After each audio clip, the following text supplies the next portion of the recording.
Monsanto tozongisa makanisi na biso esika moko pamba te tolingi kobanda programme na biso tosengi nzembo ya bato banso na mama Longi après tokosenga na mama Mwilu atinda biso na libondeli mama Dudu otinda biso na libondeli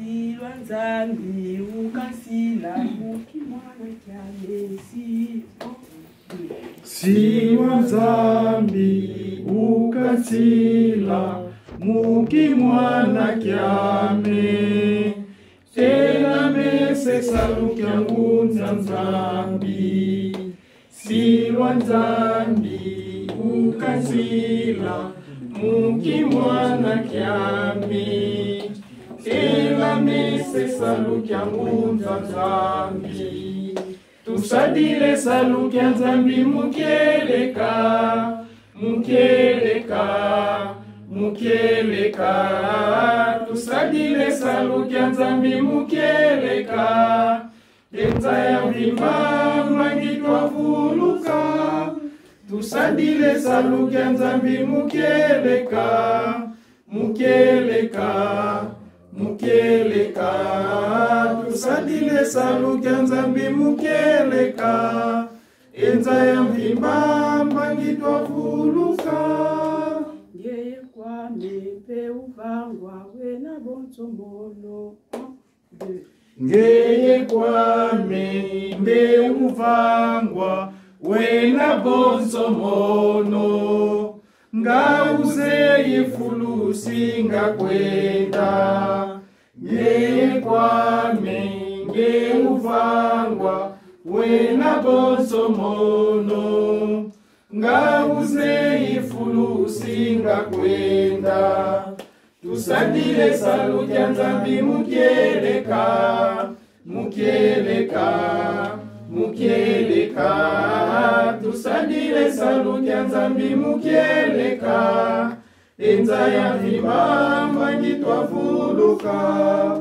Tusadile salukya Nzambi mukeleka Mukeleka Mukeleka Tusadile salukya Nzambi mukeleka Enza ya vima mangitwa vuluka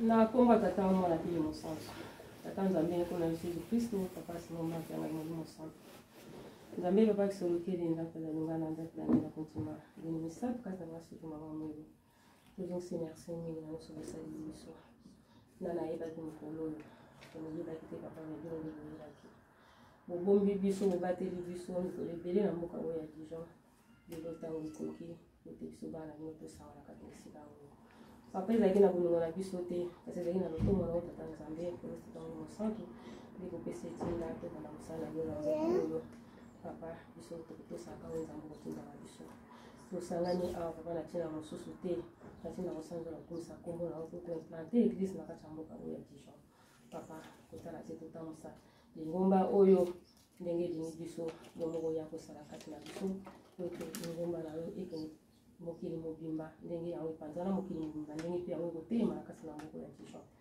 papa tomisama na yo tobengi oya ozala na biso ebandela programme na biso te suka na biso papa mama atelemi mpo alesa biso azali kaka mwana na yo lata ye esala kasi na ye pesa ye ya molimo ya bilei ya molimo po te apesa biso tolia tosima toboma tosela po te yango nde obikisa biso mingi baza libanda papa bamiyebi te bayebi te biso bana bato bani kosala papa touche mitema na bango baya tosala mosala na yo pamba te olobi la jeune espoir de l'église biso nde tokopanza sango na yo mokili mobimba papa ntango ekoki na Dijon beta mitema bana na yo esika nyonso bazwani baya tosala mosala na yo po ete yo Nzambe na biso soko obi esengo biso tozwaka na pamboli tomisama na yo papa tya ntango mokuse na baye baza na nzela baya tosala na topartage bilei oyo bosisi na mobili ya mpona bino elongo papa ebandeli na biso tobengi oyo ozala na biso oyo ezali ndako ya bongo na yo me kasi na molimo ezali ekuke na yo yaka obanda ozala na biso elongo opesa biso oyo nyonso bonsoso mpona lelo ebandela programme na biso ntina suka papa topesi na maboko na yo na kombo ya tata mwana mpe moto tosenga na maso amen.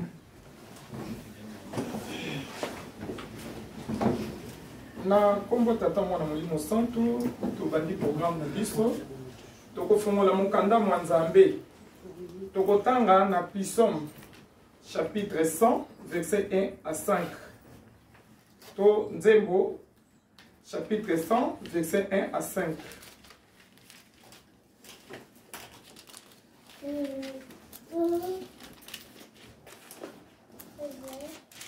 Soki tomoni kotanga ejali boye na kombo tata mwana molimo santu.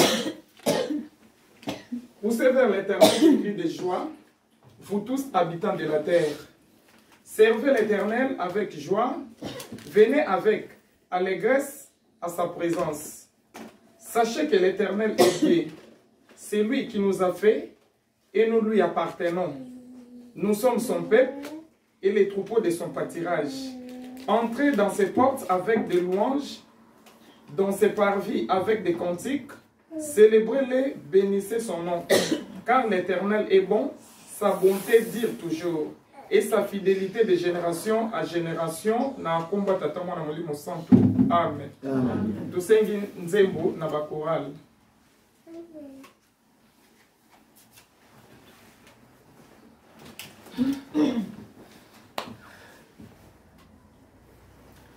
Koloto sosoli ete bokonji bwayo ebelemi. Koloto sosoli 1, 2, 3. Koloto sosoli ete bokonji bwayo ebelemi. Nabilaka biye onaka kibiso bilongani.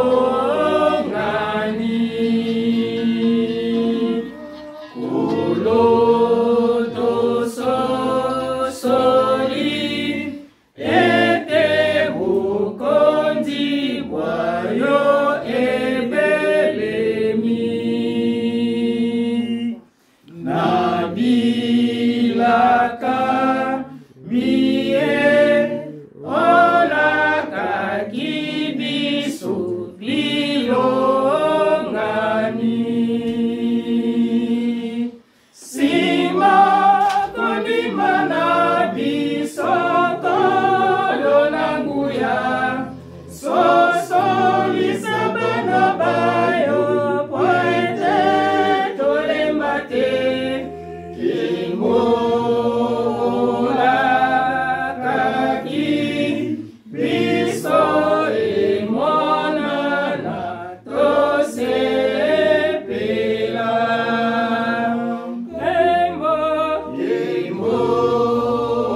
Kimolaka ki biso emonana tosepela. Simba kondima na biso kolo na nguya, sosolisa bana bayo po ete tolemba te. Kimolaka ki biso emonana tosepela.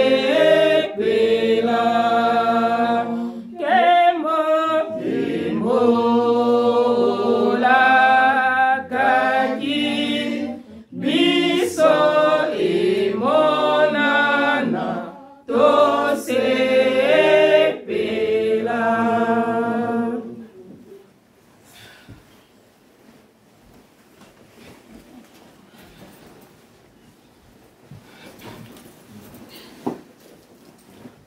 Asi ataki mbongo kati na mokili ebongwani lelo esengo ya bandimi basopa. Pasi ataki mbangu kati na mokili, ebongwani lelo esengo ya bandimi baso. Likabo tozwi lelo mingi basosolite, o bandimi tango nini bokososola. Pasi ataki mbangu kati na mokili, ebongwani lelo esengo ya bandimi baso.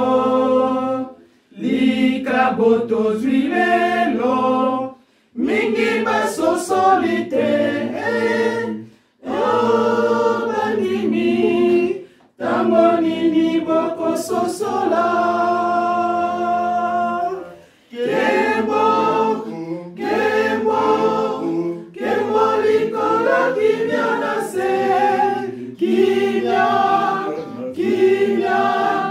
Kimya ingela omokili, kembo likolo kimya nase. Kimya ingela omokili. Oh, tosepela na likabo tozwi lelo.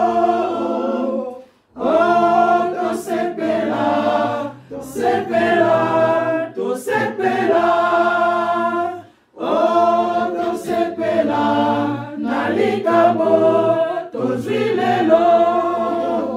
Oh, tosepela, sepela, tosepela, sepela, sepela, sepela, sepela. Sepela, sepela, sepela, sepela, Tania ebasi. Sepela, sepela, sepela, sepela, sepela, sepela, sepela, sepela, bimba, sepela, kingai. Sepela, sepela, sepela,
Na komba tata mwana molimo mosantu tozali ko continuer na programme na biso tokofongola mokanda mwa Nzambe tokotanga na Exode chapitre 20 verset 1 à 17 kuna nde tokotangaka mibeko zomi kotanga ejali boye na komba tata mwana molimo mosantu soki tomoni totanga.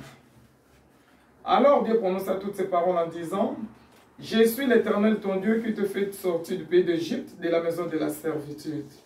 Tu n'auras pas d'autre Dieu devant ma face. Tu ne te feras point d'image taillée, ni de représentation quelconque des choses qui sont dans les cieux, qui sont en bas sur la terre et qui sont dans les eaux plus bas que la terre. Tu ne te prosterneras point devant elles et tu ne les serviras point.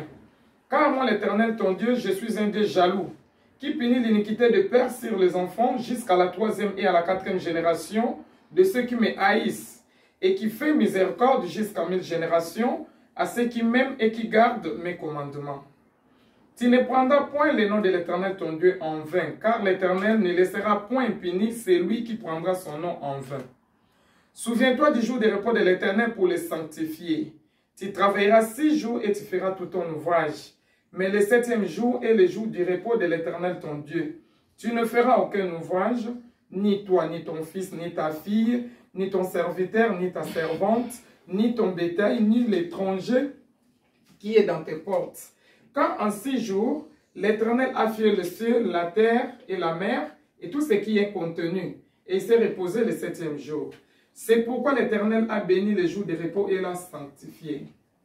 Honore ton père et ta mère, afin que tes jours se prolongent dans le pays que l'Éternel ton Dieu te donne. Tu ne tueras point, tu ne commettras point d'adultère, tu ne déroberas point, tu ne porteras point de faux témoignages contre ton prochain.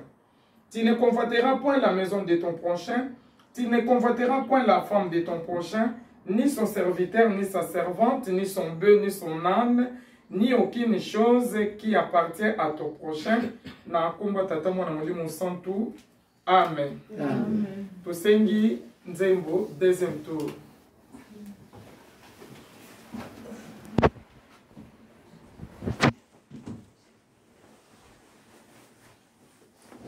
Mikwikizi ilankilulembi wilanga mambu mame mailunganga fuku emwini mikwikizi Si vanwa ngeti tangwa ngafuku emwini bana bami nzulele lwavuluzwa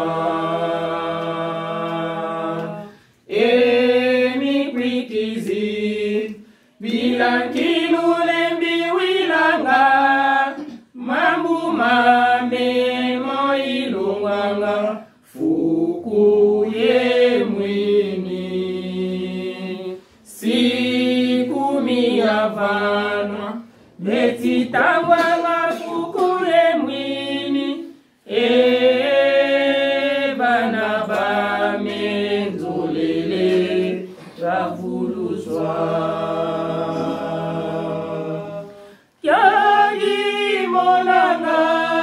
mumona vo mikwikizi meti ungana evanga mane mbolofunu mono kimoseko mono siya lulwakisa ete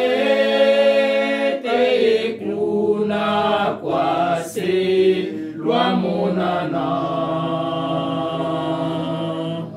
mono kimoseko mono siya lulwakisa ete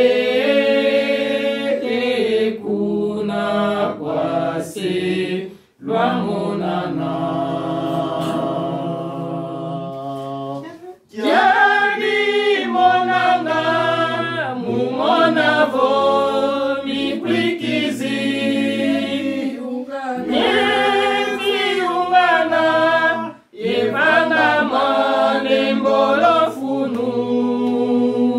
mono kimoseko mono siya lulwakisa ete kuna kwase lwa monana mono kimoseko mono siya lulwakisa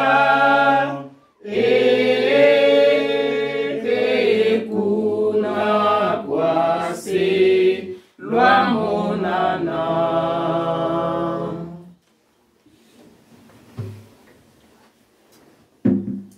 Salamwinda yo mondimi ya tata kimbangu mokili mobimbe pesa mbeli yo anza sango tata nzambe mangomba masoma landa sebino salamwinda Zalamwina yo mondimi ya tata kimbangu mokili mobimbe pesa mbeli yo pangweko kipanza sango ya tata nzambe mangomba masoma landa sebino Zalamwina yo mondimi ya tata kimbangu mokili mobimbe pesa melio tangweko kipanza sango ya tata nzambe mangomba masoma landa sebino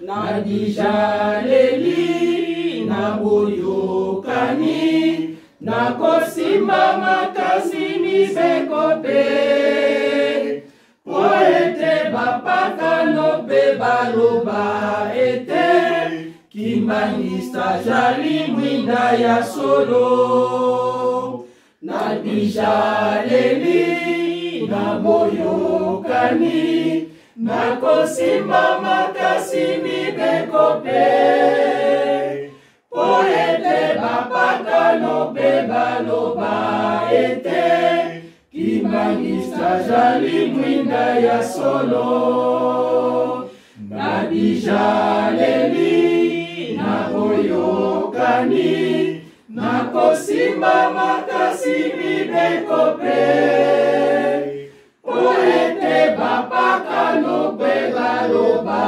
ete kimbanisa jali mwinda ya solo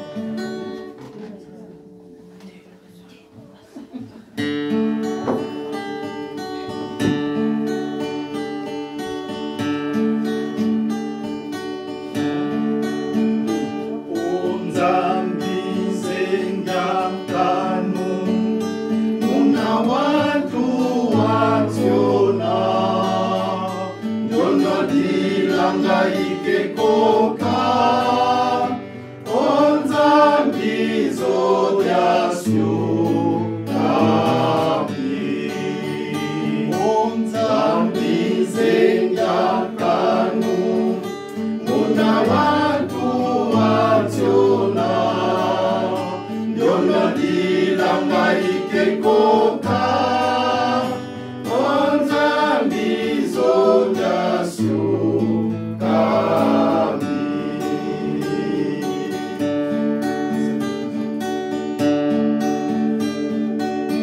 izake kwiza kupanza wanyona we nayo pasi muna wa ukadidila okuyandalanga kame wizake kwiza kupanza wanyona we naye pasi muna wa ukadidila okuyandalanga kambe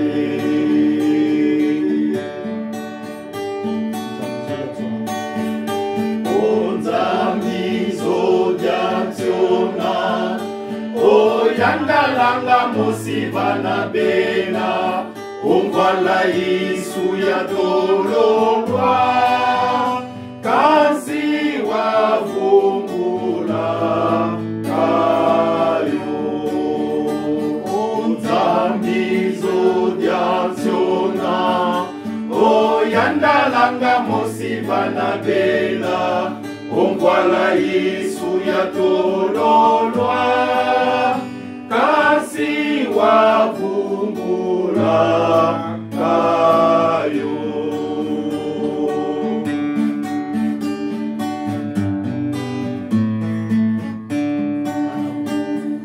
kanako watu bekangwanga kasinzambi kekangwako kadinzambi waseloka kwayeto watuwa amin kanako watu bekangwanga kasinzambi kekangwako kadinzambi waseloka kwayeto watuwa amin kanako watu bekangwanga kasinzambi kekangwako kadinzambi waseloka kwayeto watuwa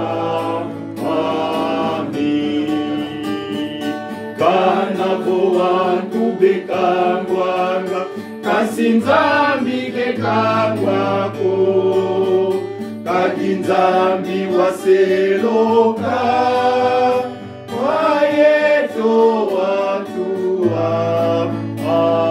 amin kanako watu bekangwanga kasinzambi bekangwako kadinzambi waseloka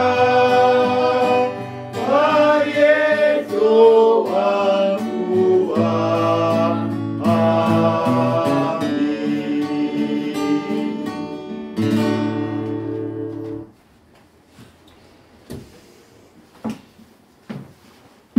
na komba tata mwana molimo santu tozali kokontinue na programme na biso tokomi na ngonga ya mabondeli ya bato misatu na ntina ete pasi ekoteli biso kati na mokili mpe kati na banzoto yango tosengi batata mibale na mama moko po ete tokoka kokota mabondeli na biso ya bapasi.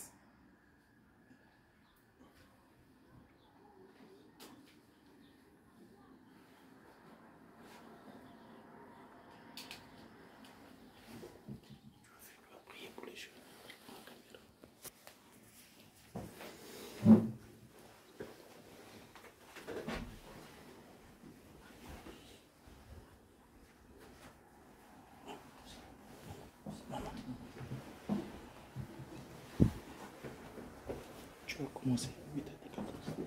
Maman, elle va deuxième.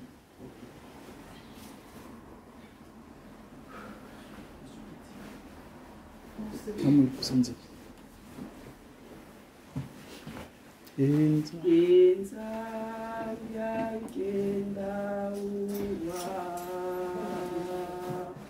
Mumboka ngena kwange kumwini kina kutuko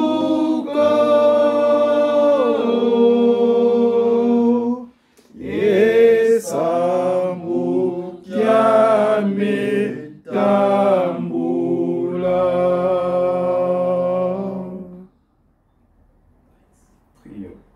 Au nom du Père, du Fils et du Saint-Esprit. Papa qui soit lequel est l'utilo, Papa Dialunga na Kiangani, Papa Diangé dans continuellement, nous trois dans Papa Simon qui m'a Kiangani. Nous venons devant vous pour vous demander pardon car nous sommes des pécheurs. Pardonne nos péchés, pardonne tout ce que nous avons fait de mal. Pardonne nos pensées, nos mauvaises pensées. Nous venons devant ta présence pour te remercier. Merci pour le renouvellement de souffle de vie, car dormir et se réveiller n'est pas une chose habituelle. D'autres se sont dormis mais ne se sont pas réveillés, d'autres se sont réveillés dans des hôpitaux, d'autres sont morts, d'autres sont malades. Merci pour ta grâce, merci pour ta bonté, pour tout ce que tu as dans notre vie, Papa, c'est moi qui m'en tiens. Nous venons devant toi pour implorer ta miséricorde. Papa, c'est nous qui m'en tiens, nous sommes dans ce monde, et dans ce monde il y a beaucoup de mal. Papa, c'est nous qui m'en tiens, le monde va mal, et nous venons devant ta présence pour demander ta protection. Protège-nous, Papa, c'est nous qui m'en de toute maladie, de toute mort, de toute autre chose. Soit avec nous qui sommes ici en Europe, Papa, c'est nous qui nous tiens. Nous implorons ta protection, protège-nous et protège tous nos proches. Et nous laissons ce culte entre tes mains. Ce nouveau paroisse de Dijon entre tes mains, Papa, c'est nous qui m'en tiens. Toi, tu as dit dans Matthieu chapitre 28, là où 2 ou 3 sont réunis, tu es parmi nous.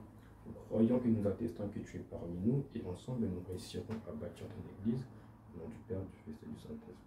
Amen. Oui,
Tata Nzambe Nkolo Yesu Kristo, Tata Simon Kimbangu Kiangani.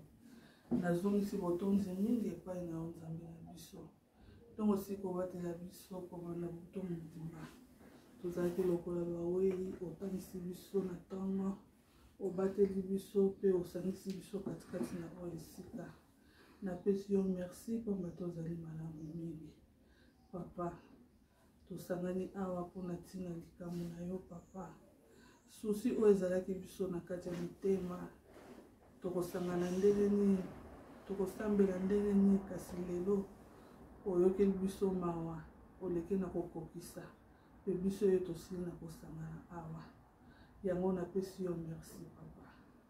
Papa, na ntango oyo naleki liso na kolela pasi ya bato oyo baza na bahopito, kanisela bango, bato baza na bamaternité, bato baza na pédiatrie papa, yo leka na kokanisela bango, bata ba voyage, bazokatisa nzela na pasi papa yo kanisela bango bamisusu mpe baza na boloko kanisela bango mpe kitisa mawa na likolo na bango papa papa tala pasi ya mokili tala ntango tokomi papa malamu ezali te kimi ezali te mokili ezali ya koningana papa nabeleli yo papa simoki mbango kiangani yo ndo ozali nzambe ya mokili mobimba leka na kopesa kimia papa batela bana na yo bisika nyonso bazwami papa yo leka na kosunga bango baoyo bayebi yo na baoyo bayebi yo te yo leka na kosunga pamba tozali nzambe ya mawa napesi yo lisusu merci mpona bolamu na yo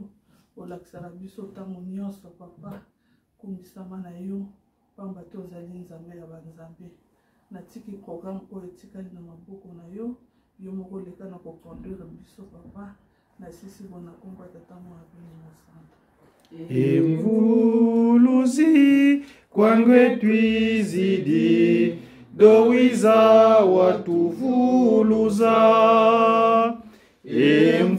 Emvuluzi kwangwe twizidi dowiza watuvuluza mambo mengi matuzungidi maonzo ngeuzemo nguvu yoyo kumfungila yo makasiko enzampanga kwandayena mambo mengi matuzungidi maonzo ngezemo nguvu yoyo kumfungila yo makasiko enzampanga kwandayena betu sambila na nkumba tata mwana pe valon tata nzambe mwa Yesu Kristo tata mwana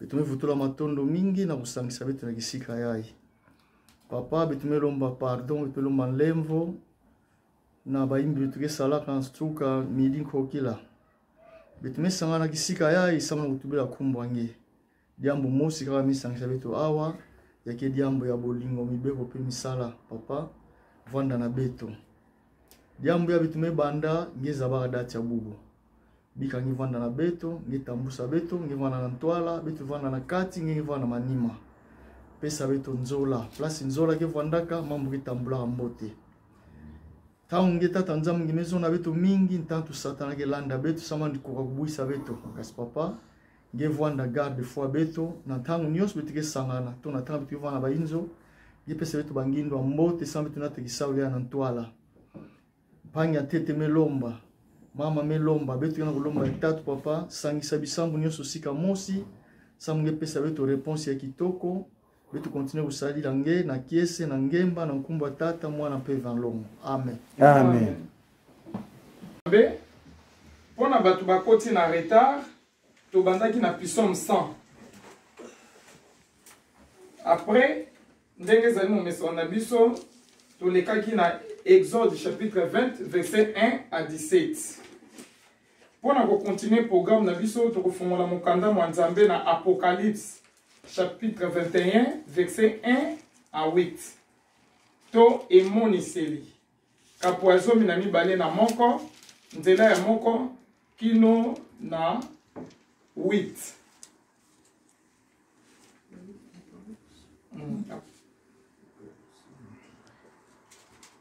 Soki tomoni tokoki koleka na kotanga na komba tata mwana molimo santo.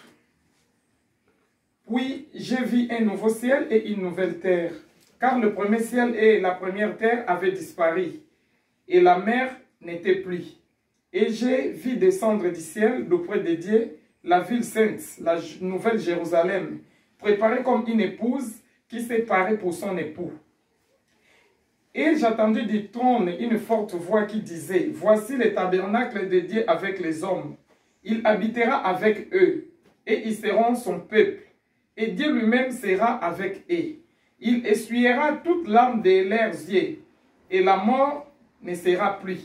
Et il n'y aura plus ni deuil, ni cri, ni douleur, car les premières choses ont disparu. Et celui qui était assis sur le trône dit, Voici, je fais toutes choses nouvelles. Et dit, écris, car ces paroles sont certaines et véritables. Et il me dit, c'est fait.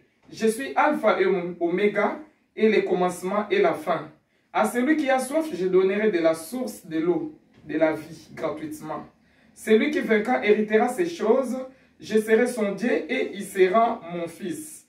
Mais pour les lâches, les incrédules, les abominables, le métrier, les impudiques, les enchanteurs, les idolâtres et tous les menteurs, leur part sera dans les temps ardents de feu et de souffrir, ce qui est la seconde mort. Nakomba tata mwana molimo santu. Amen. Amen. Tobondela. Nakomba tata mwana molimo santu, tata nzambe kolo yesu tata molimo santu. Ya solo nzambe na biso koponama epesamelaki ngai na mokolo moye. Ndenge tosangani kati na esiko papa moko te ayebaki ete na date ya lelo ete na région oyo ya Bourgogne-Franche-Comté na ville ya Dijon ete ngongano ekobeta. Kasi na programme na tata molimo santu papa simoki mbongo kiangani ngongano esili kobeta na région oyo. Na yango tata kopona mepesamelaki ngai tika ete nazala simple instrument. Yo moko olobakati na nga po ete ote ya bana na yo. Oyo toko yoka papa to bomba to salela po ete mokolo wana ya pasi ezelaka biso po tobikisama. Na yango papa toza na elikia uzali kati na biso ebandeli suka na maboko na yo. Na komba tata mwana molimo santu. Amen. Amen. Na komba tata mwana molimo santu. Ndenge tolobaki tobandaki na psaume 100. Na psaume 100 toutaki kotanga. Tomoni ete esengeli na biso bana tata nzambe. Tango nyonso tolekaka na kokumisa nzambe na biso. Tokumisaka ye pamba te asengeli na lokumu. Il faut tango nyonso toyembelaka ye banzembo. Pamba te ye bolingo na ye ezali pona libela na libela. Tokumisa ye tosanjola ye. Pamba te soki ya solo tobengami ete tozali bana ya tata nzambe aliaka esengo.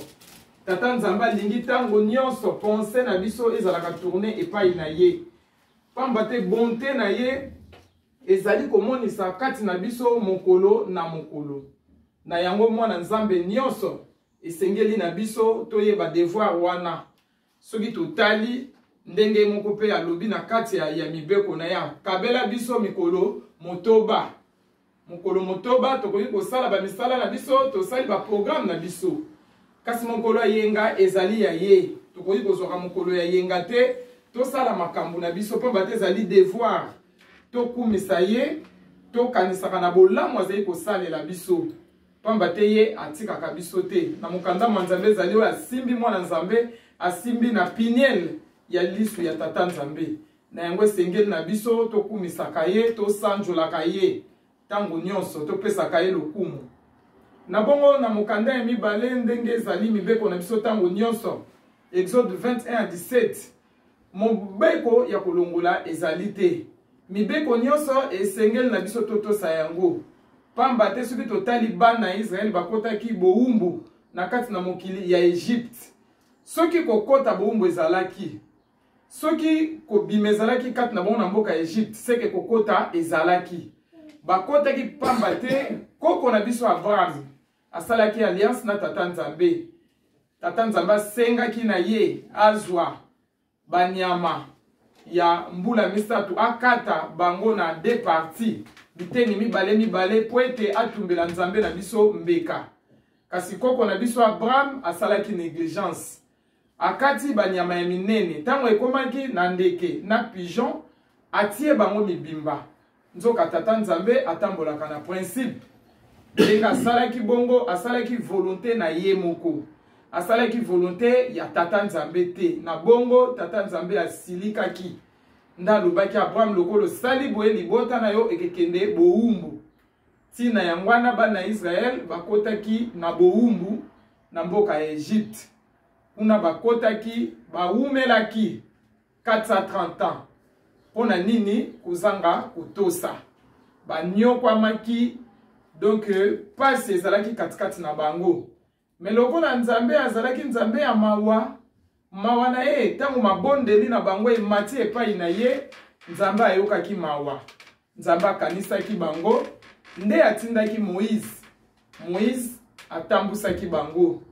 Pharaon azalaki trop dire, mais Nzambe alakisaki nguya na ye na mokonzi Pharaon na bongo bana Israël babimaki. Na nzela bazalaki kokende mikakatano ezalaki ya ndenge na ndenge. Pamba te bana Israël bazalaki vraiment ben crédible. Bazalaki mitu makasi. D'abord kobima na bango en Égypte ezalaki miracle parce que Pharaon aboyaki mais tata Nzambe a frappaki Égypte na 10 fléaux. Ndenge totanga na mukanda Nzambe. Nde na bongo Pharaon asukaki ndenge alashaki nde bana Israël babimaki. Etambolaki bango na nzela bakomaki na désert bazangaki mai ya komela. Mais tata Nzambe apesaki ordre na Moïse abetaki nzete na mabele toyebi na désert mai ezalaka te mais mai ebimaki ezalaki miracle pona bango. Bakomi na esobe biloko akoli esili babandi ko déranger Moïse basusu kofinga mais tata Nzambe apesi ordre nde man ekoyaki bana Israël baliaki.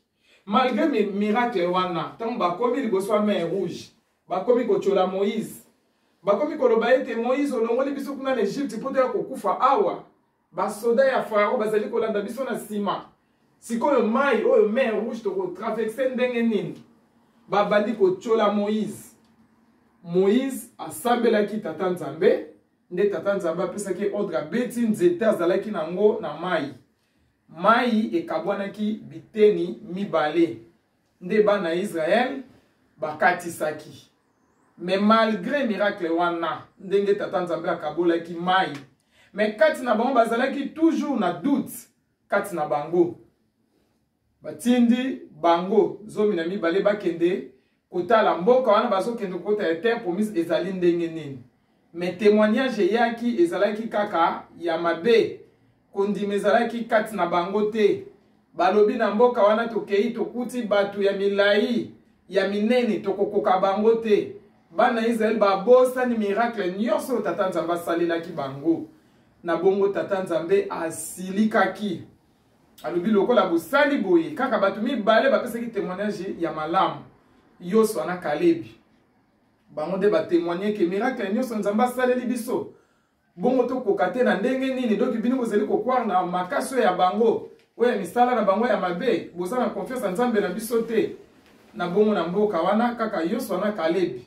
O to bengaka Josué na Caleb. Bango mibale kaka bapesaki témoignage ya malamu, bango kaka bakotaki na terre promise na bana oyo babutamaki na nzela. Lelo yo epesameli biso. Tokomi na ekeke na biso. Biso toza un exemple à suivre. Pamba te tango tofungola mukanda ya Nzambe tomonaka makambo esalamaka na tango akala. Ndenge papa loba kolobi ya kala loba ya sika. Pamba te oyo akala yango ezo préparer biso. Tozo mona conséquence nini baninga bazwaki na kotina na kozanga kotosa tata Nzambe. Lelo epesameli biso. Kaka mibeko wana ya Moïse yango ekiti kati na biso. Esengeli na biso toyeba kotosa. Totosa po ete milimo na biso na kobikisama. Tomona matango nyonso bana Israël bapesaki tata Nzambe mukongo bazalaki kaka kokende na konyokwama. Biso tour na biso. Tozwa mibeko tolata yango kati na biso. Tolata yango kati na biso totambulaka nango esika nyonso. Mokanda Nzambe lobi mundimizala mwinda. Tokozala mwinda na nini? Tokozala mwinda na bizaleli na biso. Soki etamboli na biso tozali kotosa mibeko. Seke tozali kongengisa mwinda ya tata Nzambe na mukili. Wana bapaka no bakolanda exemple na biso po ete bakoma bandimi. Kasi soki biso tozali kokota netamboli bapaka no tozosala scandale. Na bongo tokoyeba kote ya mukili te. Yangwana na mibeko zomi. Tozwi mibeko pona lelo okozala na Nzambe mususu liboso ya Yawe Nzambe te. Kozala na Nzambe mususu soki tolobi toyeba na ko décortiquer mibeko yango. Lolenge nini mundimi akoki kozala na Nzambe mususu. Biso toyebi biso bakimbangiste. Toza na ba interdit. Toza na ba loi o etambusaka biso. Biso bakimbangiste tomelaka masanga te. Kasi tangu yo obomba maka. Omelaka na masanga na miso abatu bayebi ke yo omela masanga te. Mais yo na nkuku oyebi ke oza na masanga na omelaka na kobombama. parce que moto akendaka kokota na chambre moninga aza te soki okomi yo moko ozomela na masanga ozolangwa na masanga donc eza lokola oza na nzambe mosusu oyo bomba na kuku oyo yo oadoraka sans ke baninga bakoka koyeba kozala na nzambe mosusu biso bakimbangiste esengeli na biso te ya kokende okei esika moko songolo ya kobombama bapesa yo singa bapesa yo singa esika nyonso fozalaka na singa wana okanga yango na luketo na yo bata mokili bakomona te po eza na se ya bilamba me tata nzambe azali komona yo soki ya solo elikya na biso ezali pa tata nzambe na biso tokoki kotia confiance na biso epai na ye tokoki kozala na basinga na nzoto te bapesa eloko moko boye otie na se ya mbeto lelo biso bandimi bato bakomi kobenga o te eza kindoki te eza nango nganga te eza bokoko na biso biso bakimbangiste tokoki kozalaka na babokoko te po tomonaka yango tozolobake toza na nzambe na biso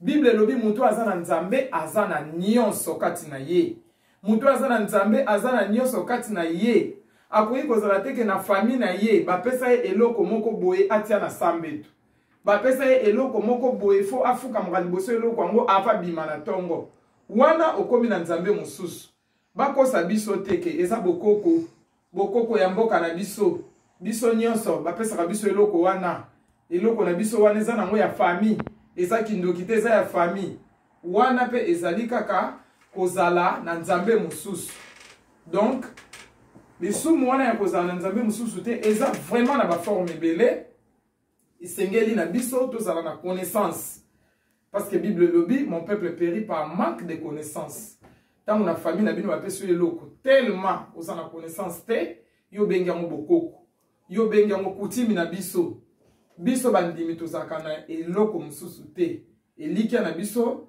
fo totia yango epai ya nzambe na biso soki tosali le contraire tokozala lokola bana na Israel tokosila na nzela yango wana esengeli na biso totosa mibeko zomi po ete yango nde ekotambusa biso yango ekotambusa biso kino na mboka ya elaka mpo na mibeko tosuki wana toleki na mateya na biso ya Apocalypse 21 verset 8 tomoni kuna ezali nini ezali ba vision oyo Jean azwaki na île de Patmos na île de Patmos tata nzambe alakisaki Jean ba vision ebele ba vision wana ezali azalaki ko prédire futur ya mokili ndenge ezali kokende na kati ya ba vision wana balaki biso mokili oyo tozomona na mabele oyo ekoleka c'est-à-dire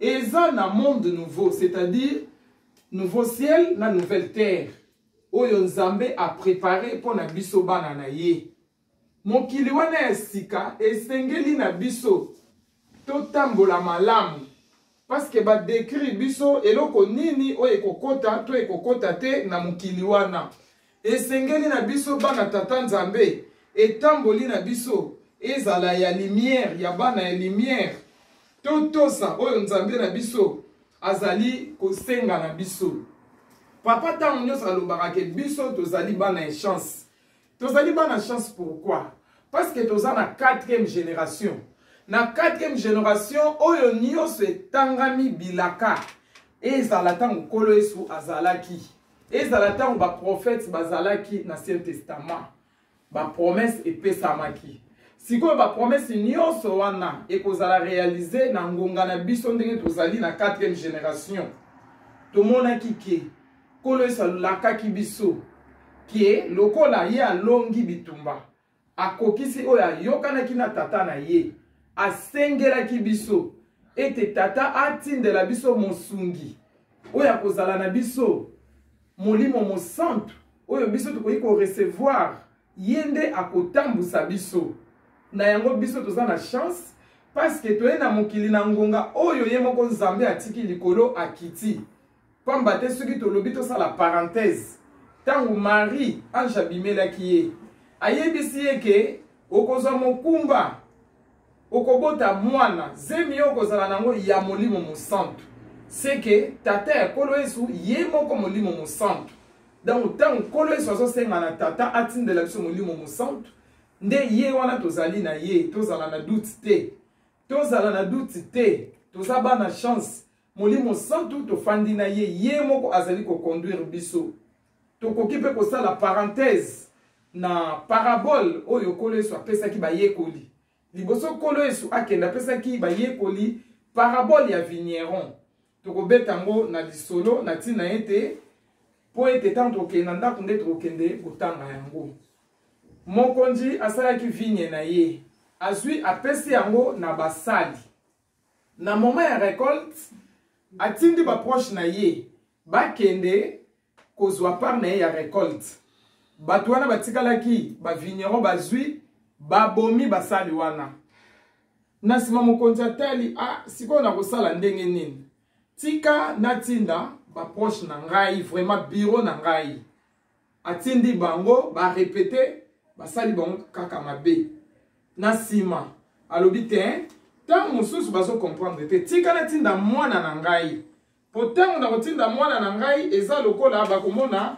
présence na ngai moko nde mokonzi atindi mwana na ye cette fois là babomaki mwana sikoyo motuna epesamaki mokonzi akosala nini na bongo mokonzi akokende sikoyo ye moko pona nini ayeba na kopinir bato wana oyo batikalaki na vigne po azwa vigne apesa na bato mosusu nde eloko ezosalama na mokili yango wana ye moko kolo yesu alobi je suis le vrai cep et mon père et le vigneron donc yango ezojustifie présence ya nzambe kati na biso c'est-à-dire nzambe si aya afandi na biso azokotambusa biso po ete akumba biso na mboka ya elaka ndenge totangi awa na Apocalypse 21 cette terre sera transformée en paradis donc soki totosi tokozala ba héritier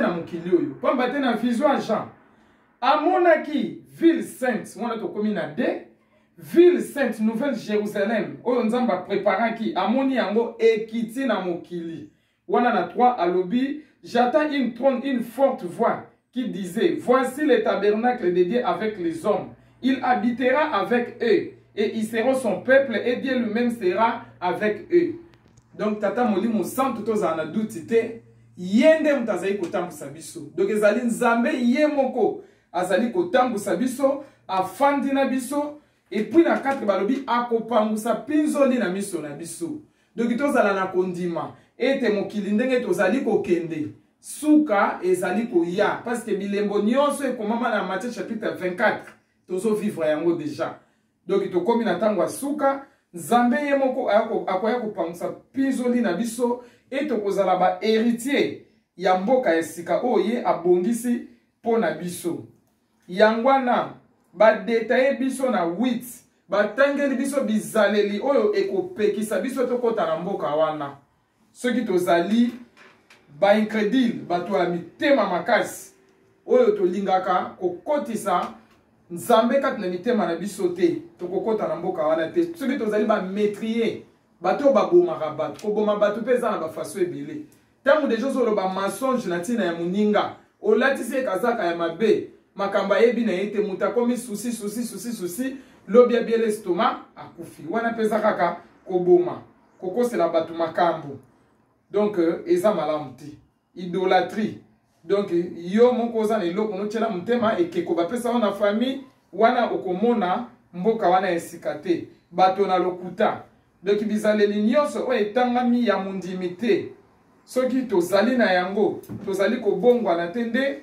tokokoka kokota na nkembo oyo tata nzambe abongiseli biso te na yango batata na bamama il faut tolanda ndenge tata molimo santu azali kotambusa biso soki totosi tolandi ndenge papa azotambusa biso tokozala ba héritier ya mokili ya sika donc esengeli na biso moto na moto oyo balobaka na kikongo moto na moto amifimpa po ete bisengo wana oyo tata abombelaki biso il faut tozala ba bénéficiaire na yango mpona mateya na biso tosuki bongo mais verset oyo epesami na papa mokonzi ya bule na Matthieu chapitre 18 verset 20. Verset wana papa molimo mosantu apesi biso yango awa lelo. Verset biblique oyo ya tindeli biso. Matthieu chapitre 18 verset 20. Verset wana elobi. Car là où 2 ou 3 sont assemblés en mon nom, je suis au milieu d'eux. Donc ndenge to sangani na ville oyo ya Dijon, na région ya Bourgogne-Franche-Comté, lelo ezali mokolo ya yambo église ekoti na région. Verset papa tindeli biso yango wana. Esika bato mibale to misato basangani na tina na kombo na aza katikati na biso. Tozala na kondima ete papa molimo mosantu aza katikati na biso. Tosuki bongo na kombo tata ya mwana pe ya molimo mosantu. Amen. Amen. Totelema to bondela. Au nom du Père, du Fils et du Saint-Esprit, notre Père qui est au ciel, que ton nom soit sanctifié, que ton règne vienne, que ta volonté soit faite sur la terre comme au ciel. Donne-nous aujourd'hui notre pain de ce jour. Pardonne-nous notre offense comme nous pardonnons aussi à ceux qui nous ont offensés. Mais ne nous soumets pas à la tentation, mais délivre-nous du mal, car c'est au toi qu'appartient dans tous les siècles le règne, la puissance et la gloire.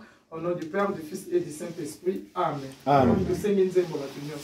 Mondimi eba fatunama ezali kozela yo mondimi Mondimi eba kotunama ezali kozela yo mosala oyo bapesi yo osalela na solo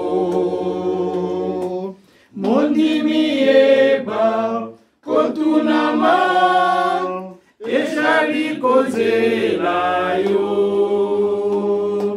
mosala oyo bapesi yo osalela na solo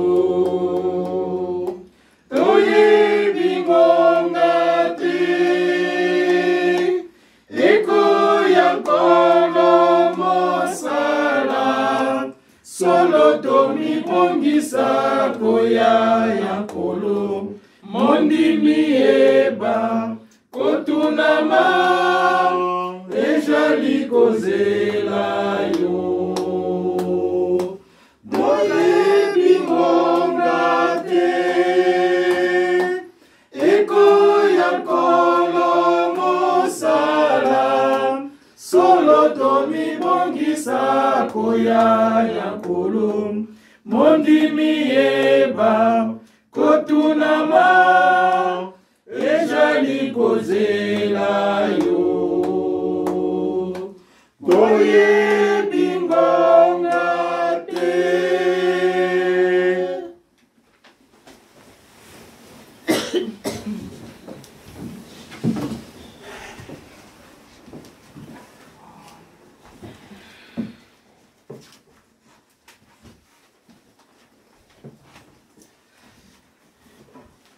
Au nom du Père, du Fils et du Saint-Esprit, nous sommes aujourd'hui le dimanche 14 août l'an 2022.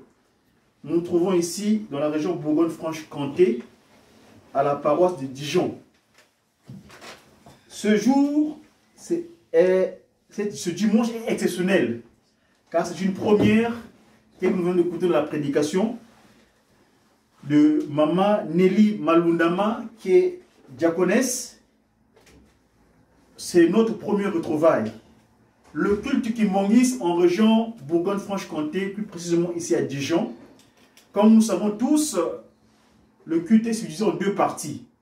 Il y a une partie liturgique, telle que nous allons le vivre, et là nous passons à la seconde partie que nous appelons la partie sociale. Il me donne la charte de pouvoir faire cette partie. Ainsi donc, nous sommes tel que nous avons suivi le programme va suivre son cours, disons. Voilà. Donc, la personne qui a prêché, comme je disais tout à l'heure, c'est Maman diaconesse Nelly Malundama. Elle nous a lu, respectivement, dans le psaume, le psaume 100, disons, au verset 1 jusqu'à 5.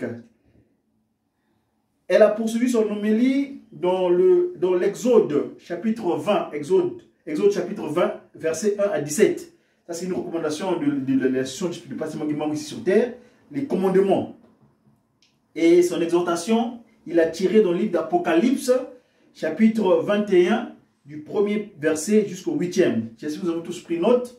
Et nous pouvons éventuellement à la maison approfondir cet échange que Dieu nous a donné à travers elle. Alors, donc c'est la partie sociale, comme je disais tout à l'heure. Le kimongisme, là où ils sont réunis, c'est toujours la vivacité et la joie. Ainsi donc, tel que l'usage se fait, kimongisme, oyez! Oyez! Kimongisme, oyez! Oyez! Kimongisme, oyez! Oyez, oyez, oyez, espoir du monde, Église universelle. Kamba, oyez! Oyez! Kamba, oyez! Oyez! Kamba, oyez! Oyez, oyez, oyez, Yerusalemi yampa, yikunganga, tata nzambi, fumu yisu, ye tata mwanda velela. Tata mwanda velela, oyez! Oyez! Tata mwanda velela, oyez! Oyez! Tata mwanda velela, oyez! Oyez, oyez, oyez, Papa Simon Kimbangu Kiangani, mwanda velela, wazola, walembizola, yaka ikaka, yandi kaka, yandi kaka, yandi kaka. Voilà, donc nous sommes passés donc à la partie sociale. Les communiqués que nous avons précisément dans un premier temps, nous savons tous, on est des chrétiens kimongistes. Le rappel, c'est le paiement de notre carte de chrétien. Ça, c'est une nécessité, une obligation. Chaque année, nous devons payer notre carte. Et comme on a ça également de l'Église, c'est que nous avons ici sur terre, nous avons pas mal d'affrontements. Et ainsi donc, Papa nous recommande d'être réguliers dans les prières. Nos horaires de prière, nous le savons, 6 h du matin, 10 h, 12 h, 15 h, 18 h, 22 h, minuit et 3 h du matin. Donc ça, c'est l'usage au niveau de l'institution Passement Kimbangu concernant notre attachement à notre Dieu en liaison spirituelle. Nous savons tous qu'actuellement, sa divinité, Papa Simon Kimbangu, depuis, je crois, le mois de mai, séjourne dans la République du Congo, les pieds de Papa Simon Kimbangu et Bandeli Makambu. Et depuis qu'il est venu, nous avons tous la possibilité, je crois, de suivre à travers Internet la Ratel qui nous rend service à ce niveau. Le culte toujours se passe en direct de la Ratelki Brazzaville. Vous allez sur YouTube, vous avez Ratelki Brazzaville, vous verrez le culte en direct de sa divinité. Depuis, que ce soit le culte matinaux, le soir, ou bien les cultes dominicaux, toutes les festivités. Nous sommes dans le mois de mai, nous venons de passer les festivités du 4 août. Là, nous cheminons vers le 16 août, la fête de nous les guitaristes. Nos collègues au niveau à travers le monde entier se préparent pour se diriger vers Nkamba, où Papa Fumambanza, Papa André Benza, qui a gagné le conseil directeur spirituel, va présider ces festivités-là. Puisque sa divinité lui-même, il est à Brazzaville. Ainsi donc, nous savons, c'est le 16 août, c'est la date de la transfiguration de notre Seigneur Jésus-Christ, Papa Dialungana Kiangani. Nous, généralement, nous appelons ça la date de la remise et reprise. Car, tel que ça s'est passé, dans un premier temps, quand Jésus-Christ avait promis le Saint-Esprit, eh ben, le Saint-Esprit est venu sur terre. Eh ben, en 2021, c'est pareil, il y a eu l'échange entre Papa Dialungana qui est le Christ et le Saint-Esprit, pas seulement Kimbangu Kiangani. Donc, c'est une festivité qui nous confie, nous, les guitaristes, les Ndoyi, les Nkengi de l'église, Mwanganisa, Gaki, et puis je crois Oeski aussi, orchestre symphonique kimonguiste. Donc, tous, nous savons que chaque festivité en Kamba, nous avons l'obligation de contribuer à travers comme disons, les $10 de Fumalongo, $10 de Papa. Nous, les guitaristes, nous savons déjà ce que nous avons à faire. Que dire de suite? Nous savons tous ici, c'est la première fois que nous sommes retrouvés. C'est une première, comme je disais tout à l'heure. On est en train de balbutier parce qu'ici, on est dans un endroit qui n'est pas vraiment approprié en tant que tel, mais Dieu nous a donné l'accord. Maman Jack Diaconès qui nous a prêché était en contact avec cette divinité en Brazzaville là-bas. Et c'est lui-même qui a recommandé d'ailleurs ce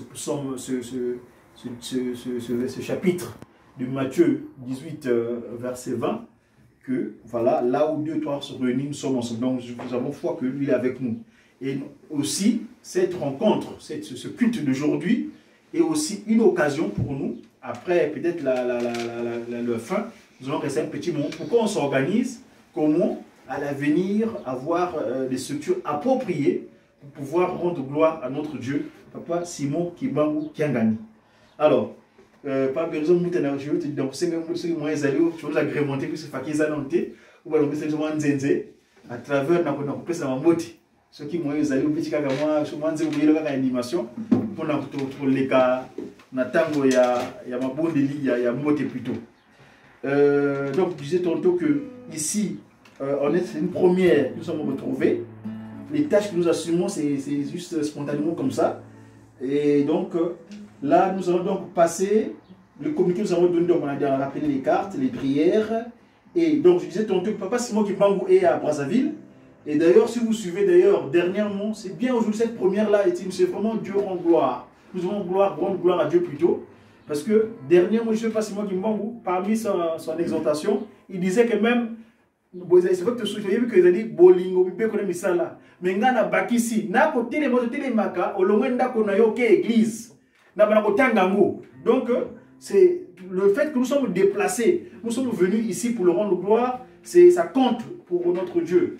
Ainsi, nous qui étions chaque dimanche, depuis que nous sommes arrivés en région Bourgogne ici, on ne priait pas. Mais là, Dieu nous a fait grâce vraiment. Et si Kawan Ozaba Ndeko, dans la région Bourgogne, Moutopé sa sango, n'est que tout le monde a publié en gros, comme ça, on va dire que non, Dijon et Télémy. Donc, on va là qui n'a pas on va évacuer à travers les images médias et ali, tu peux penser que non, Jessica et mon ami, tu vas bon là. C'est fait que c'est un Nakamoto, mais tu peux yoka na boyoka na bosangani, nzamba kosunga biso, to de sika longo mani, autre bala kokumisa ye. Voilà.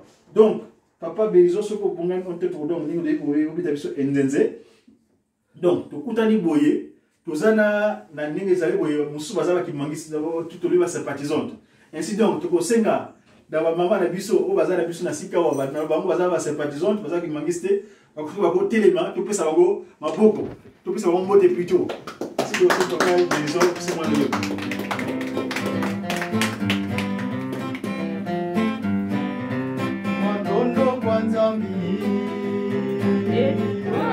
Matondo kwa Nzambi ukatuzolele sunani lungane ukatutebela haleluya.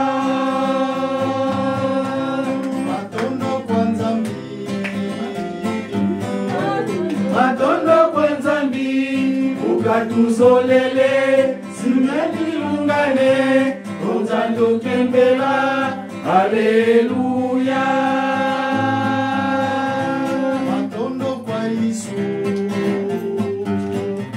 Matondo kwa Yesu ukatuzolele sirunani milungane ozanjo kembera haleluya.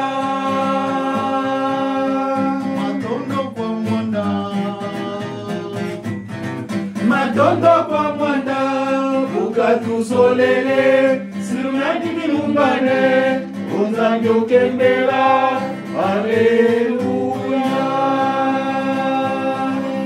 Bande kona biso nenge okoche de biso wa isika watu to kumisi nzambe penza nzambe akumisama pour Papa Simon Kimbangu alobaka ozala moyindo esika ozali pour l'instant du matin ozaka mwana na ye nango donc biso bande ko to ya bino na kimia na esengo to pesa bango mbote na kombo tata mwana pa moni mosana na kombo tata ya mwana moni mosana.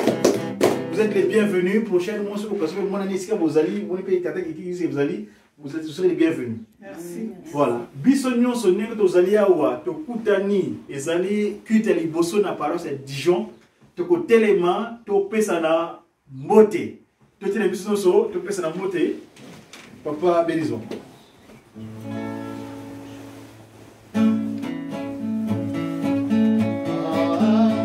Esengo ya lola. Esengo ya lola. Esengo ya lola, esengo ya seko, esengo ya lola, esengo ya seko. Kiso paso tojali awa, Nzambe apambola biso, wete tomona ke mona ye. Solo prosepera elo. Esengo ya lola, esengo ya lola, Esengo ya Lola, Esengo ya Pandi, Esengo ya Lola, Esengo ya Lola, Mama nyoso, tozali awa, Nzambe atamona biso, mwete bomona, kemona ye, solo kisepela elo. Esengo ya Lola, Esengo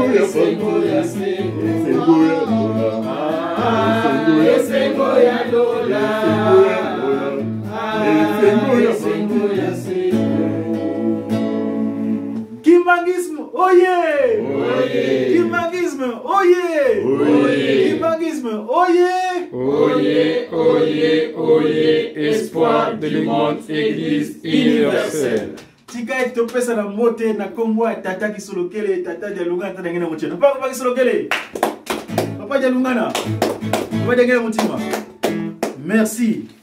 Voilà, donc voilà, topesa ni mote, ngamba kumisama.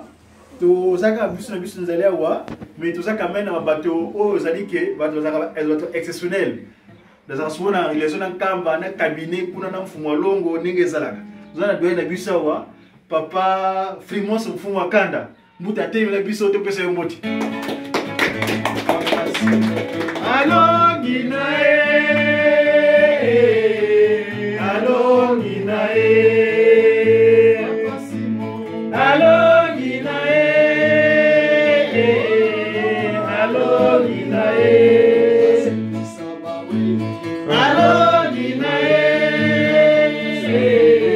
alo ginae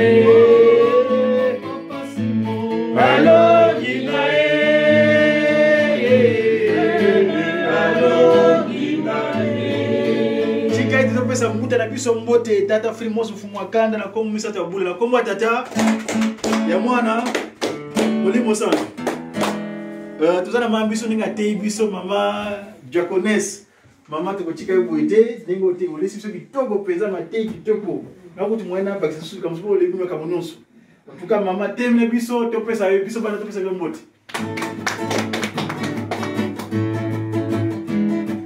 Kembo ya Papa Simon Kembo ya Bilanga, Kembo ya Papetri, Pandini ya Kolo Yesu,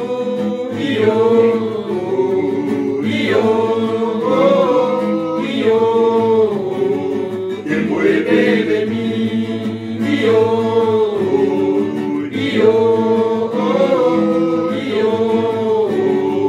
Kembo ya Belemi, Kembo ya Papa Simon. Kembo ya Bilaka, Kembo ya Papetri, Pandini ya Kolo Yesu,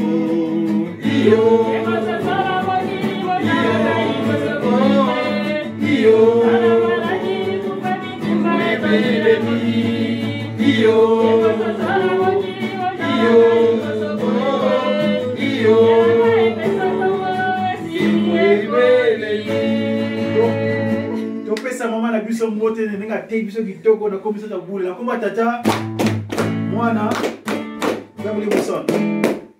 Ainsi donc pour ce que j'avais à ajouter concernant la partie sociale, nous savons tous au sein de l'institution Passement Kimbangu, la partie sociale évidemment en fin de fin, il y a c'est toujours agrémenté à travers le Bolingo, Misala, voilà, Totonga Yeluselemi. Et nous savons qu'actuellement sa divinité, le chef spirituel, représentant le gars, le Papa Simon Kimbangu Kiangani, et accompagné d'une grande délégation là-bas à Brazzaville concernant les travaux de Kunzulu. Kunzulu, pour ceux qui ne savent pas, c'est dans le pool au nord de Brazzaville, au nord vers les plateaux Bateke là-bas, où il est en train de se mettre en place. En fait, Papa Simon Kimbangu Kiangani est venu réactiver les activités agro-pastorales.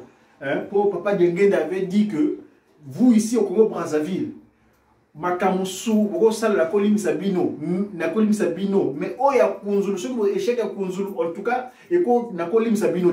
Donc Dieu est un miséricordieux, à travers sa réincarnation, Papa Simon Kimbangu Kiangani est venu. Donc depuis le mois de mai, Il était parti à Kunzulu là-bas pour réactiver ce travaux-là.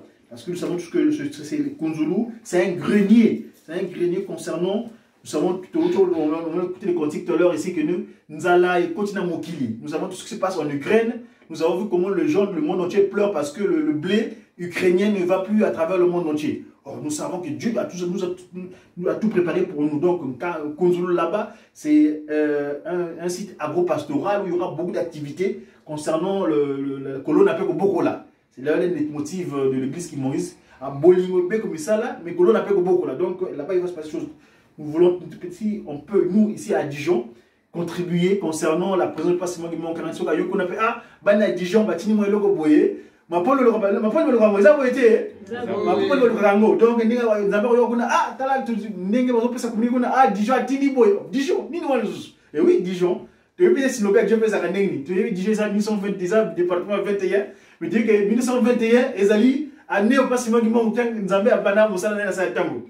Évitez, ça quand kanisi, ngala boulaki, tout le monde. Dijon oye, Dijon oye, par exemple Dijon oye, non, non, non, Dijon 21, c'est important. Dijon 21 oye, Dijon 21 oye, Dijon 21 oye, 1921. Année, il y a bandé le monstre, pas si moi qui manque, voilà. Donc, on a un peu de Nazaraki, ceux qui ont adopté un peu. Donc, quand ça va, on peut ça bien. Pour le département 21, 1921, année au passement qui a bandé le voilà. Donc, je disais tantôt que ça serait bien vraiment, concernant les travaux de Koutani Boye, et c'est qu'il y a Bananzamba Sagani, mais c'est les Agati. Concernant l'exhortation au maman, tu connais sa PCBSO, je crois qu'il n'y a plus rien à ajouter. Elle était assez claire.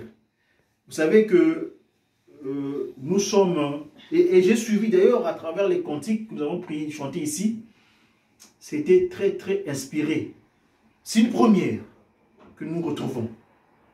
Mais nous sommes des ambassadeurs.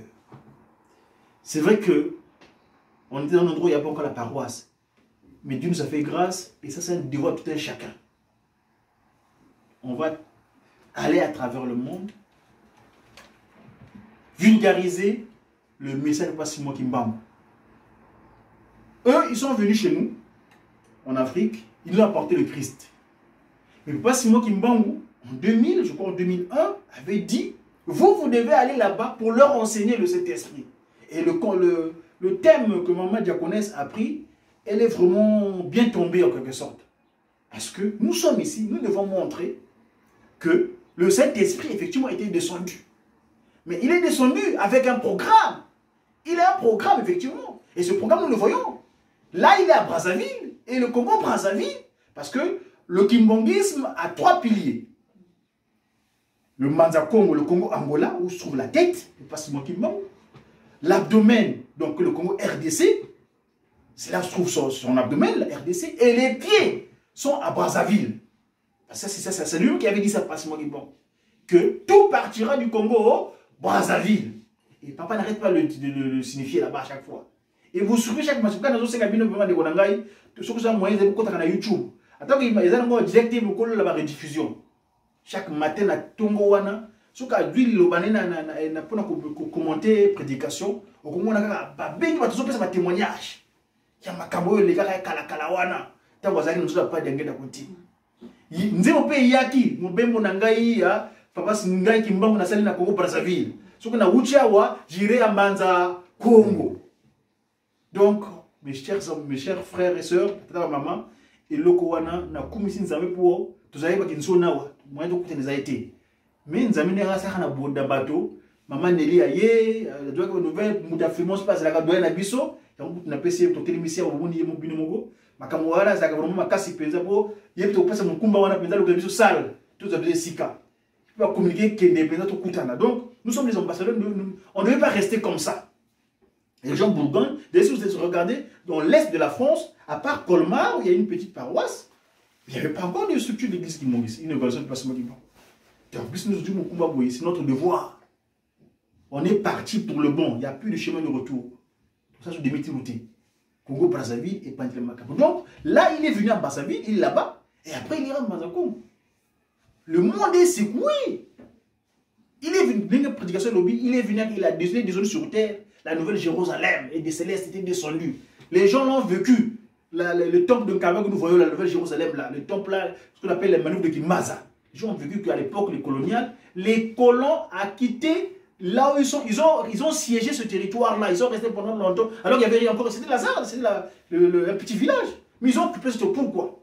C'est pas anodin. Donc, la prédication de maman qui a connu sa place, et qui est présente du nom, donc nous devons propager le message de Passimo Kimbangu, c'est lui le Saint-Esprit, et que nous avons le devoir de enseigner aux Occidentaux, les Dijanais.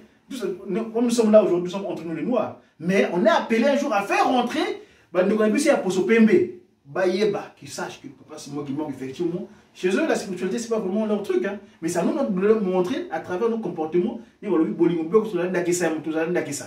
Donc, pour moi, commenter, je crois qu'il n'y a plus rien à dire. Na sisi wana na kompa kisolokele papa de lungana papa dengena kutima. Boli msangana souvent le barasuba comme wana na le tata mwana pona ngai eza inconnu. J'étais catholique mais bana yeba bango, je connais papa qui Dieu le Père, papa kisolokele, Dieu le Fils, papa de lungana, le Saint-Esprit papa dengena kutima aujourd'hui, on papa Simon Kimbangu kiangani. Kwa na sisi wana comme ça de boule tata mwana mulimo santo. Amen. Amen. Écoutez le bon pour la suite. Donc, j'avais dit, quand tout à l'heure j'ai parlé des travaux de Papa Simon Kimbangu là-bas à Brazzaville, il y a le Kunzulu, mais aussi actuellement, nous sommes tous nous souvenir de ce message, papa, mais ça va na diffusion normale, c'est-à-dire que télévision penza, na radio, bâtiment ils vont bientôt faire entrer les matériaux. Papa le bagi va konzi à Congo, on y a pour inaugurer la catalibo na ya radio. Donc biso pe on a Dijon le bagaga, ma pas moli balukaka. Voilà. Donc ce moi les peu comme on a visto au na yelu, on a pas si moi mon akeda, Dijon est bandit hein, Dijon pe misala bazali. Voilà. Donc nous avons la démonstration et puis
Mwana Anzami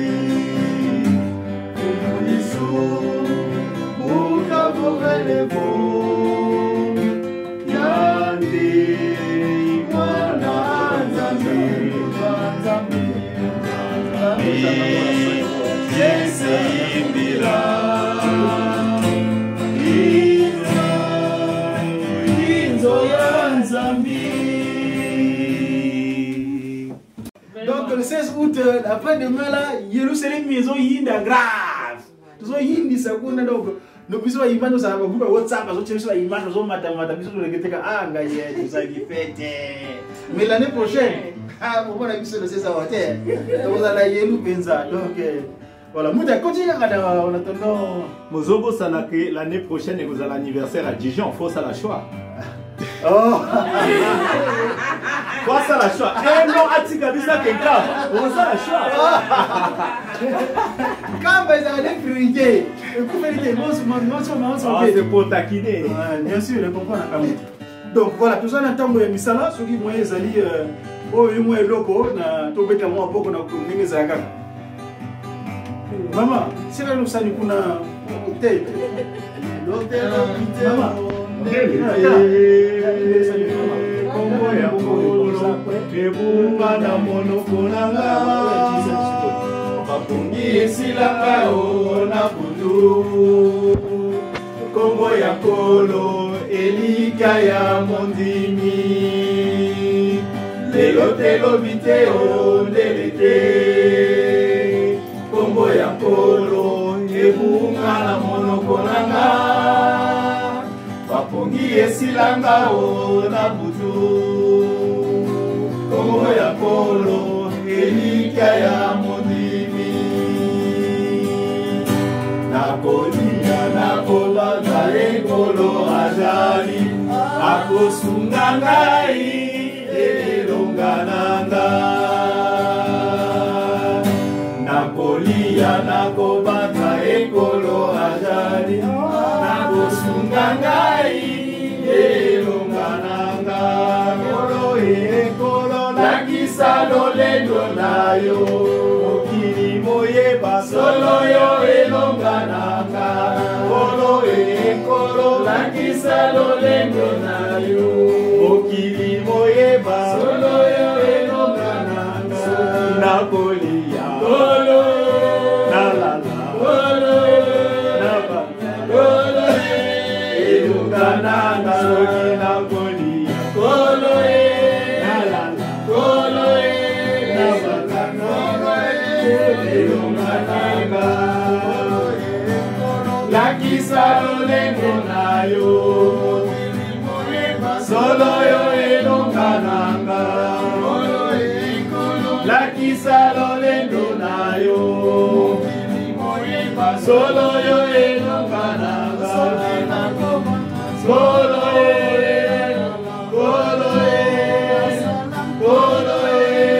elonga nanga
biso mibale.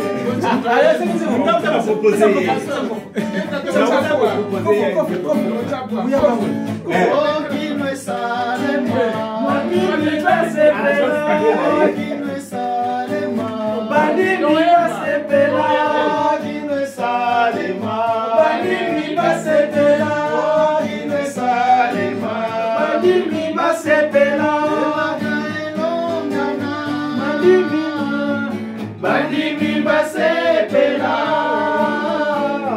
elaka ya nzambe koleka te bandimi basepela kimesalema bandimi basepela kimesalema bandimi basepela kimesalema bandimi basepela kimesalema bandimi basepela elaka elongana bandimi basepela elaka ya nzambe koleka te bandimi basepela kimesalema bandimi basepela kimesalema bandimi basepela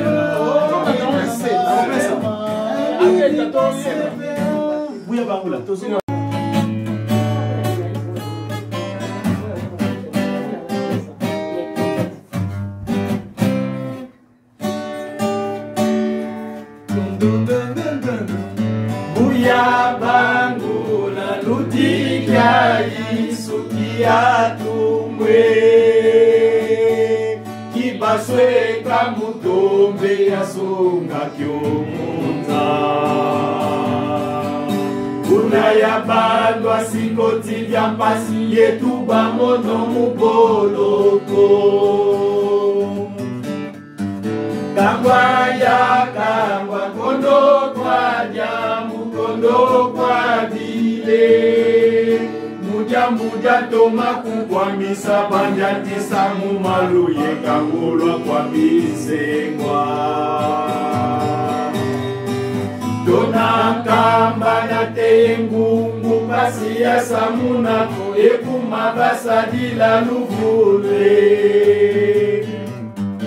buya bangula ludikia isukia tumwe ibaswe kamutombe yasonga kyomunza buya ya bandwa sikoti ya mpasi yetu kamono mugoloko kangwa ya kangwa kondo kwa jangu kondo kwa vile muja toma kukwamisa batatisa mumalu ya kangulo kwa disengwa tona kamba na tengu mumpasi ya samuna ko ekuma basadila luvulwe kofo pe bantu tamukosi kwa bakongo mengama mema sumbuka masisa zingi ya mona mumbi ya sumba ebadiswa mumbi ya mana badiswa mono isenya iswe kwa isu kwambe ya tumwa gongiza kutula makanda mamo makandama kangutwa kangatu batatwe ndobe kafwetike mbae kofombe bantu tamukosi kwa bakongo mengama memasumbuka basisa zingi ya mona mumbi ya suba ebadiswa mumbi ya mana badiswa mono isekia iswe waisu kwane ya tumwa gongiza kutula makanda mamo makangama kangutwa kangatu batatwe ndobe na fetike mbae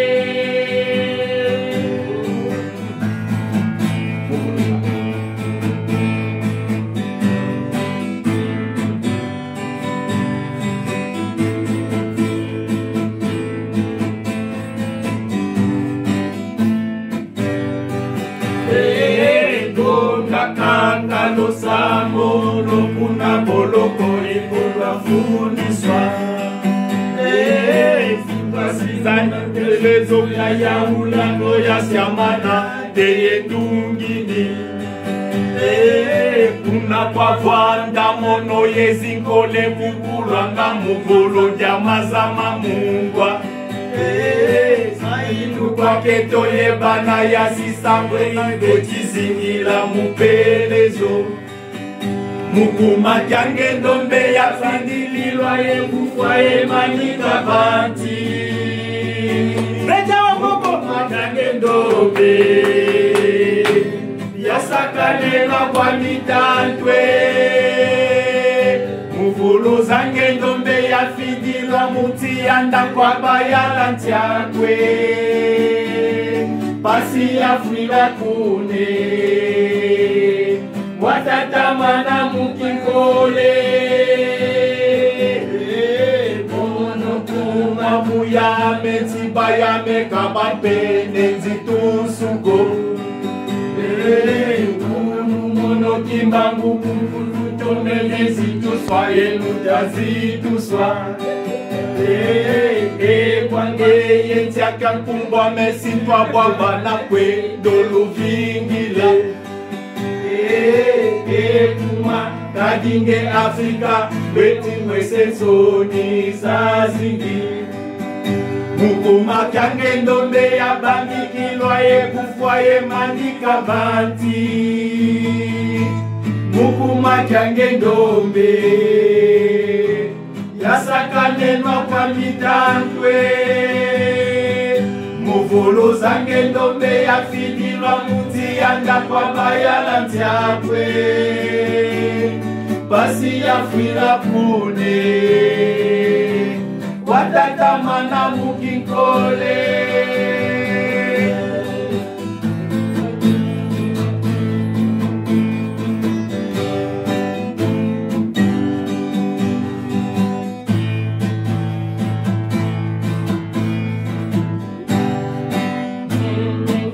Kimangisme, oye! Oye! Kimangisme, oye! Oye! Kimangisme, oye!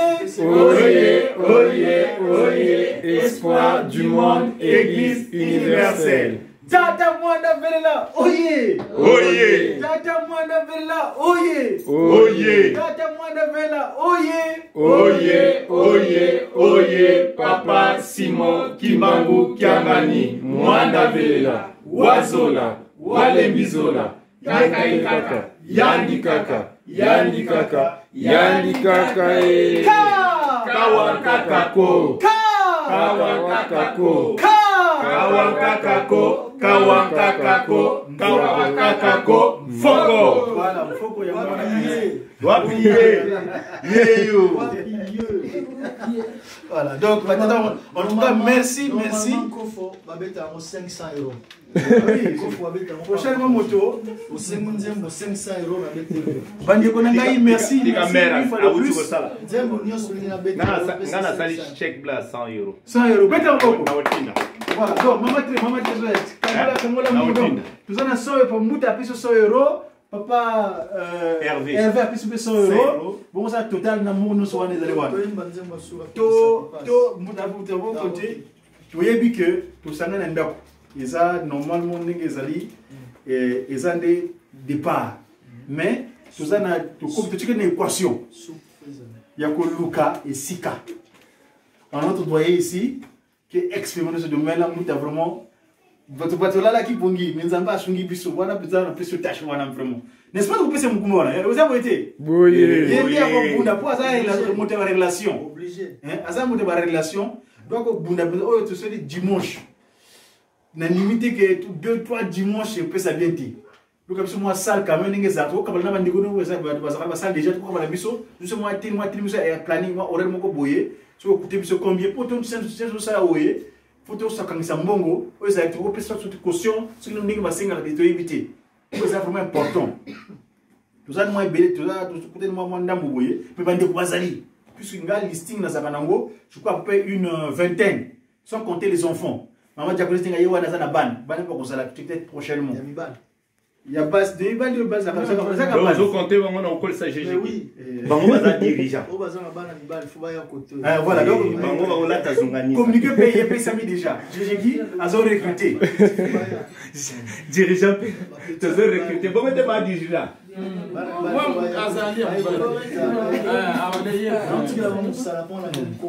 donc je t'équipe vous allez vous passer la information Faki maman peut vous avoir donc maman Faki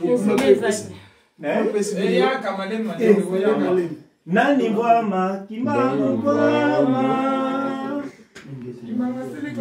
mama azana larna toko alors voilà donc toko après cette animation attends toko bonde là mettre ko chika moké toko patika ba idée on te maman mou il va bosser sur moi le go na bonso na pour ngino te pas te sika ba basangani moi le go so c'est pas bon c'est que kata ba bongo kaka ya maman mai donc voilà muda pesa nzembo suna nzembo biso na mamu ile motazo ko nsamwa biso ni on sote bien mo monange nzambi savu pamena voilà ça nzembo libonde parce qu'on a pas de bonne ligne katesi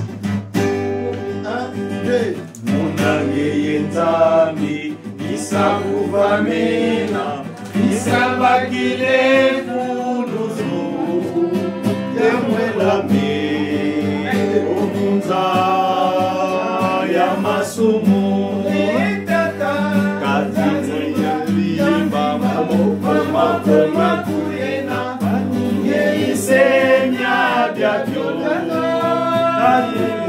saya uso kwa itininu isakuvamena isabakile fuduzu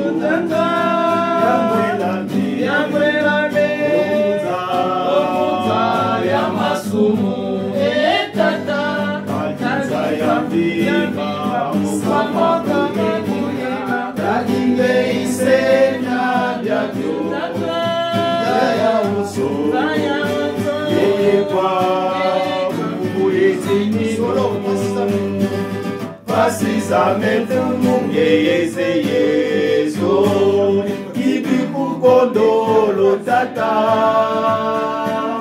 kana vofuka munangeyeze mono ikiye kolembimba precisamente mungeyeze yezo ibikukondolo tata kana vofuka munangeyeze mono ikiye kolembimba yanalakwane musibitazazo sanza ya ingena ya masumu mulumbu kyanzuka umumwelame tamula okwange yakembela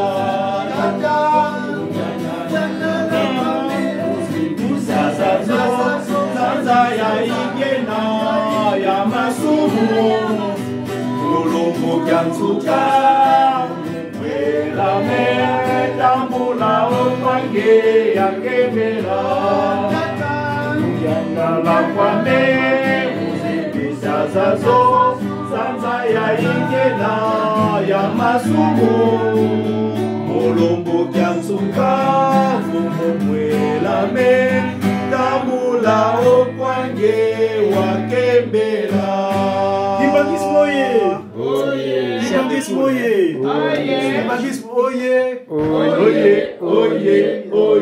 Espoir du monde, Église universelle. Maman, motangi mbongo. Pesa biso monter chinsani comme ça va toyer tokenda ngona biso no sa motu. Chinsani pesi ba pa monter mikayulo chinsani. Pesi combien? Na comment tata moi tenu au centre chinsani demi 70 euros 70 euros. Papa et na papa Mbuta ba pesi 100 euros donc le total est pesi 360. Beta maboko. Tona musalo sai la comment tata moi musonta. Comment tata Mwana Moli Moussa. Donc nous rappelons comme je viens de dire là vraiment c'est important de communiquer kende. Parce que tu vas mettre au panzango na internet, tu vas te salir comme un bébé à tu vas avoir information pour dire que Dijon il faut moi pour pas passer qu'il y a moins de là. il y a moins de choses à souka. Aussi, si vous voulez qu'on parte, t'as moins de pour centre. Bon, tout ça.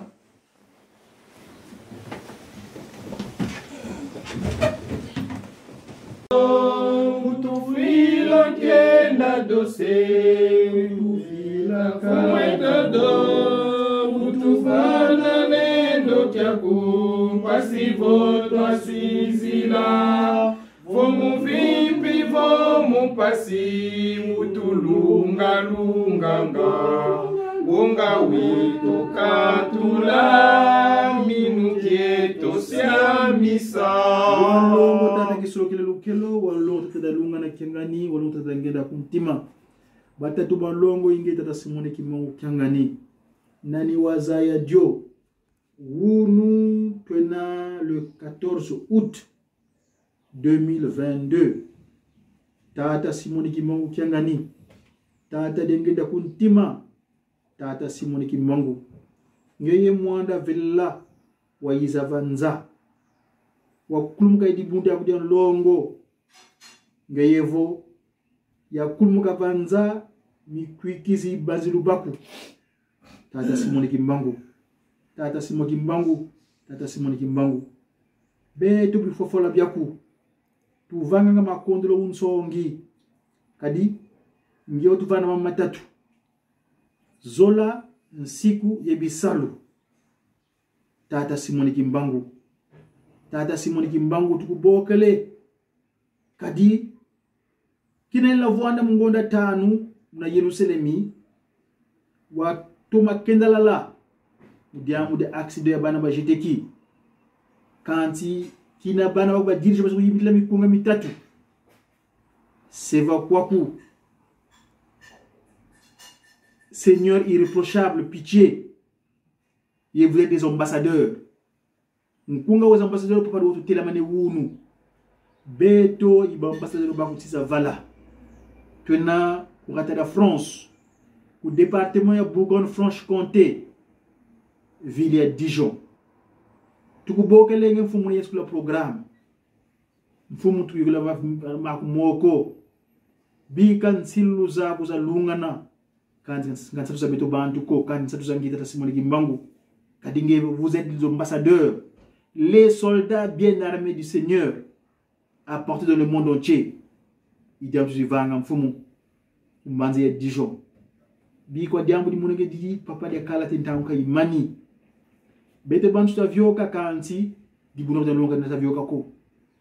Bi kwa tu salisa. Watu salisa. Botu lombele unaskula programme papa.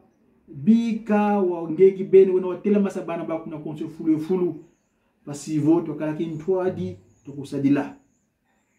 Tata mwanda tudidi madama kimbeve bika mabaka funu yetu nitu sadila mu to visa vo de mwanda vela kibeni wa izabe mvimza mvimba itasonga mvimza mvimba basi vo bakwikila ibale bikwikila batuma visa nini wangeta tasimoni kimba wa utumanisi kwetu to yemla mwangembo za fiti yevo kibaka mbaga manepe ya ndia mubika watu masako kwa nsamu parce que rando vuvamu ko sukona vuti kufula kwetu twandanga mfunge kibene vitentu ubala banime sunu kana pi tusidi vuvo lumingu kwidi suntu wasta mana diaka kadi wena siku wange watu vana ile vene lubu samba nu kile kan sambodia kamono beto wutu yansiki ku Dijon tusidi vuvo ko sukan sambodia kusane sinanga mna nkumba timalongo nsambu za mfumu wetu Yesu Kristo zola kwa nzambu asili yetu mna ntwadi wa mwanda verela bika wakalanga yetu kwa ile mvu se ye mwana wa verela tasimani mwoka tu mount. Amen.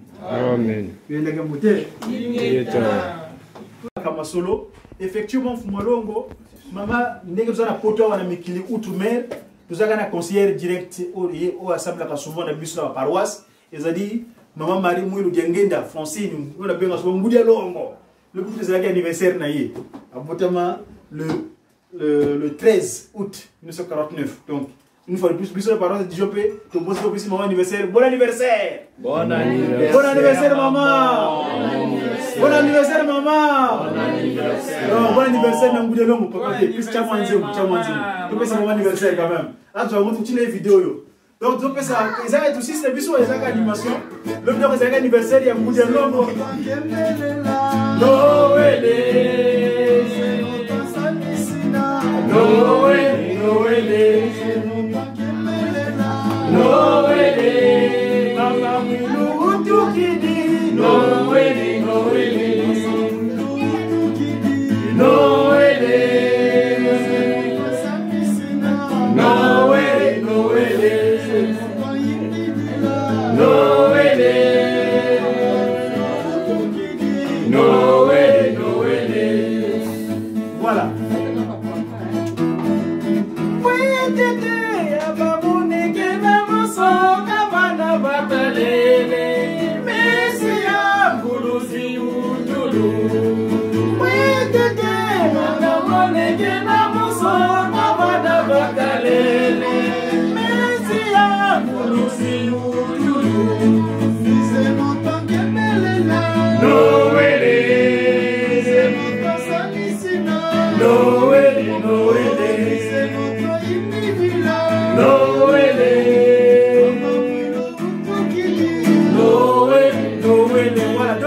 Précision quand on va communiquer, mais quand nous sortions officiellement, nous disons la concesse directe du chef spirituel, Mamouil Biangenda, ou à la région parisienne, à Royer la Bissot. Nous avons au courant que non, Bissot de Bandi ma solo. Donc, le Bézaga de cette séquence clin d'œil à maman, donc Bandeko, tout le monde qui est boyé, ça va être donc, Toponga Maka, d'ici peu de temps, dans 2-3 dimanches, parler au coin de la Bissot de la Kacha du genre, Faki Koya. Maman Rosa, vous devez à Faki, vous peut-être sur des heures, pour la Mokolowana que non. Par exemple, Dijon, depuis Ningem, vous pas à Wana, de la cabinet Kuna, Mikane Bongama, pour Dijon, officiellement et Bima. Voilà, toi, il va effectivement, aux alliés pour le départ, mais au Tikali, Zamba sur Gabus, n'a comment d'état, moi, petit amour, Amen. Amen.